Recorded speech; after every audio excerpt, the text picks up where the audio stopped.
In this video, we're talking about how to write voiceover and off-screen dialogue in your screenplay.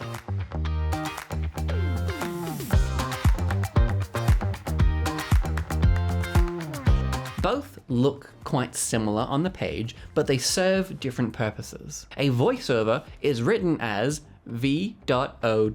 And this is when a character's voice is heard, but they are not physically present in the scene. It's often used for narration, inner thoughts, phone messages perhaps, or also recordings. For example, Sarah, and then in brackets, V.O. I never thought I'd see that place again. That means Sarah's voice is heard, but she's not there on screen speaking those words. Off-screen dialogue is written, also in brackets, as O.S.